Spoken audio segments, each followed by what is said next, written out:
மக்களுக்குள்ள அதான் சொல்லணும், ஒரு விழிப்புணர்வு வரணும்.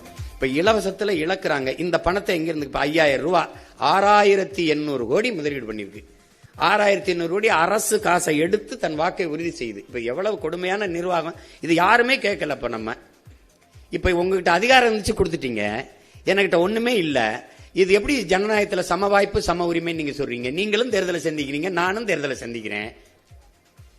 எப்படி சம வாய்ப்பா இருக்கும்? உங்ககிட்ட அதிகாரம் இருந்தே டப்புன்னு காசு எடுத்து கொடுத்துட்டீங்க. ஒரே நாள்ல 1,31,00,000 வங்கி கணக்கில் போட்டீங்க. இப்ப நான் என்ன செய்யலாம்? எப்படி இருக்கு?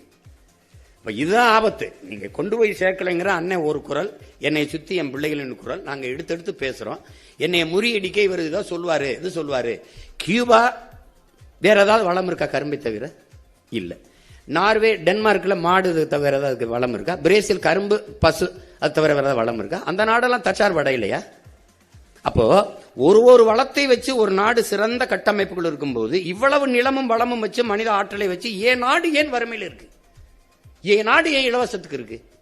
எனக்கு எல்லாம் இருக்கு. நான் ஏன் கையேந்தணும் சாப்பாட்டுக்கு, இலவசத்துக்கு? இப்ப அது அந்த அருமை புரியாது. நீங்க